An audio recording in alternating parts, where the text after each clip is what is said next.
to identify some of the key features of graphs. And so we're going to go ahead and get on this. Just notice on the graph that if it goes all the way to the edge of the graph, assume that it just continues. It's a good idea to draw those arrows on there so you know this continues in that direction. Also, it would be good to kind of mark where this is your y-axis.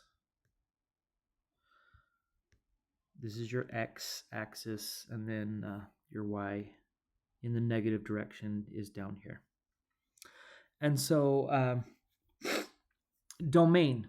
If you think about, like, if I were to draw kind of a dotted line here on the edge of the graph, because there's an arrow, that means this is going to continue to go out onto the left, and on the right is going to continue to go on to the right.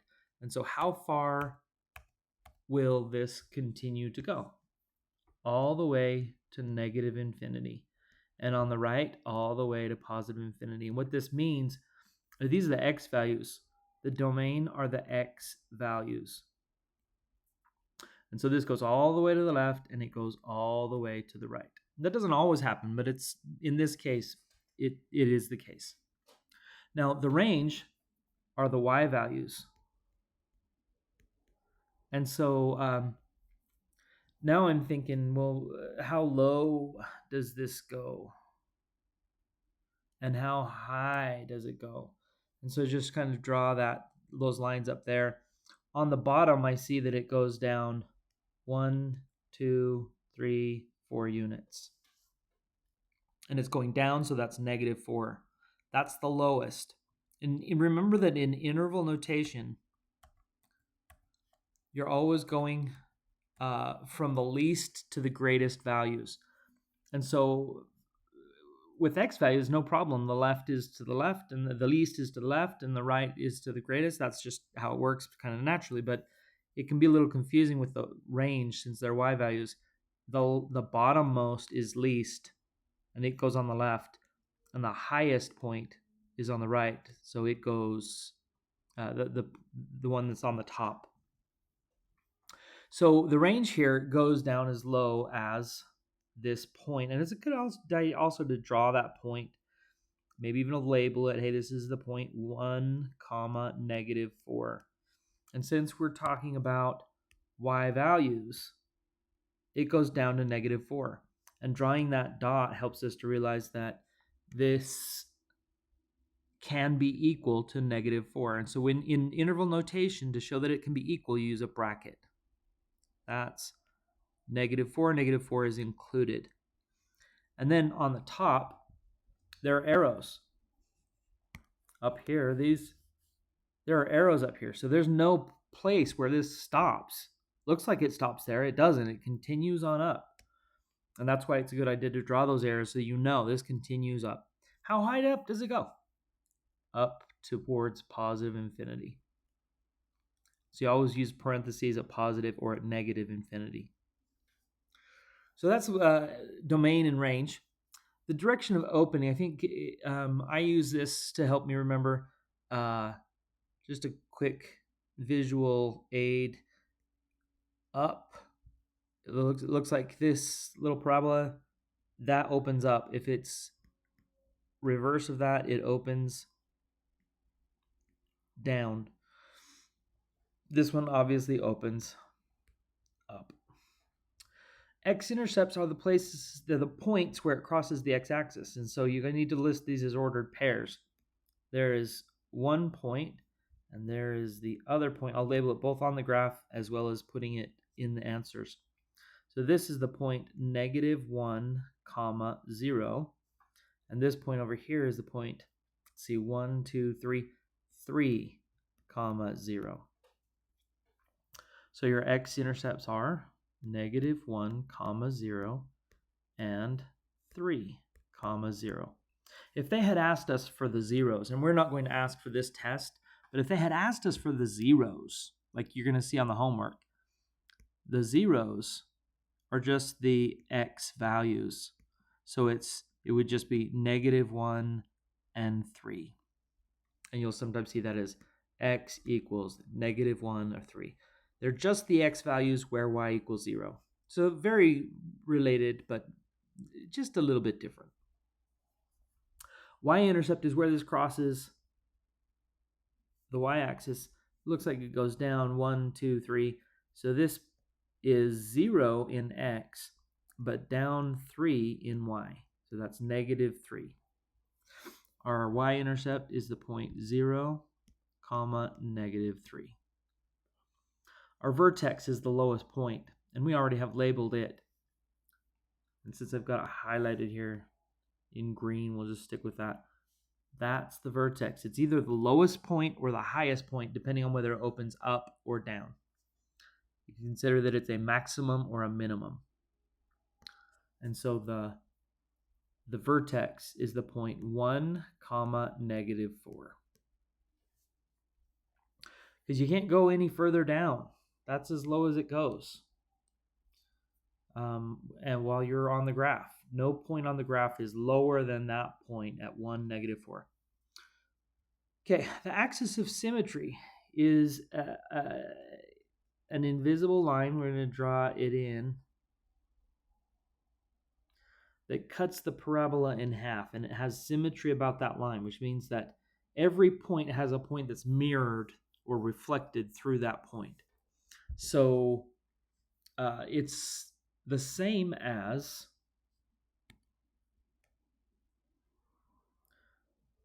the x coordinate of the vertex.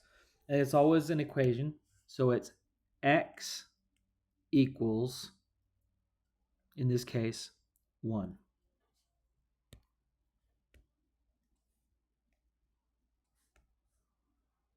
Everywhere on here, x equals 1. Maximum value. What is the highest value in this thing? There isn't one, because the arrows at the top means this keeps going.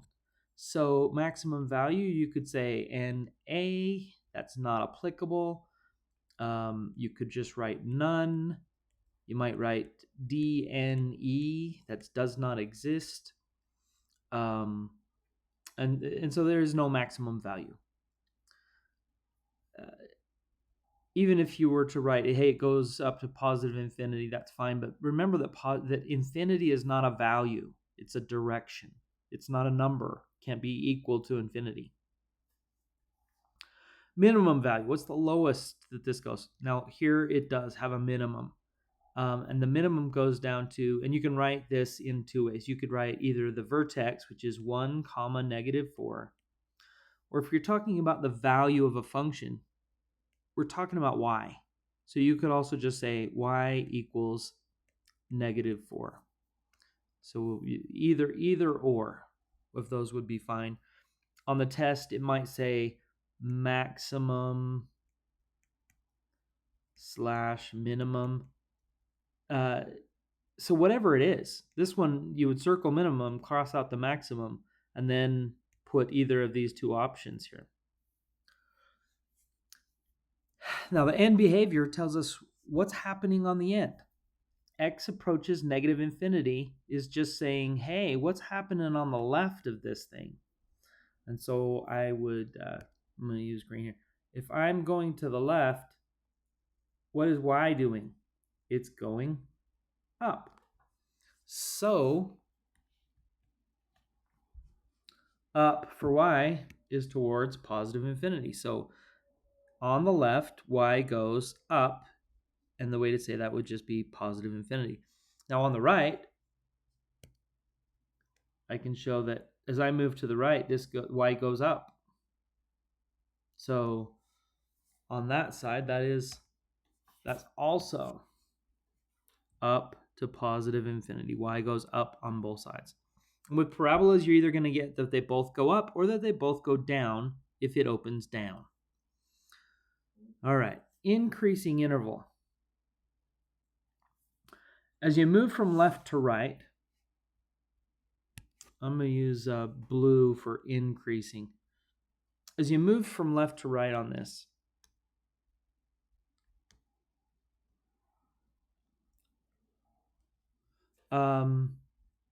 if it's going up, then it's increasing. And so that starts right here. It's going up, it's going up. It continues to go up. It's going up, up, up, up, up, up, up. And those arrows mean, that arrow means it continues to go up as you move from the left to the right. And so the increasing interval, all of the intervals we're talking about here, increasing, decreasing, positive, negative, this one, they're always X values. And so one thing you can do is to draw this little line or dotted line at the beginning and end of this thing that we can see here. This from here to here, this is, I'm just going to put INC for increasing. It is increasing between those points. Well, what are those points? You're focusing on the X values, not the Y values. So I go down and look at this. No. Well, this is 1, where X equals 1. So I go here 2, 3, 4, and here X equals 5. And so the increasing interval, it's increasing. Ooh, sorry. That's not right. I drew that line there, but it's not because it's at 5. It's because that line draws our attention to the fact there's an arrow there. So even though it goes up forever, it also goes to the right forever. And so it's from 1 to positive infinity.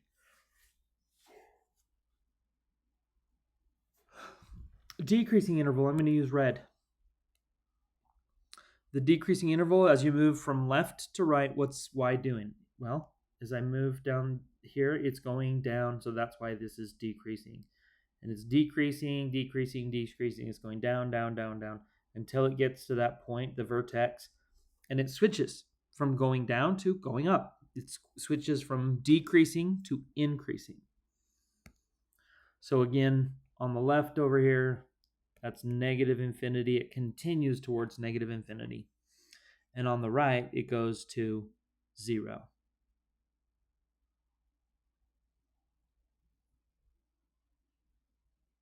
Excuse me. On the left, it's at negative infinity, where this thing is decreasing. And on the right, pardon me, it's 1. It goes to 1. That's where it would stop decreasing and start increasing. Okay, let me take the color off of those, both of those. And then let's clean up some of this just a little bit.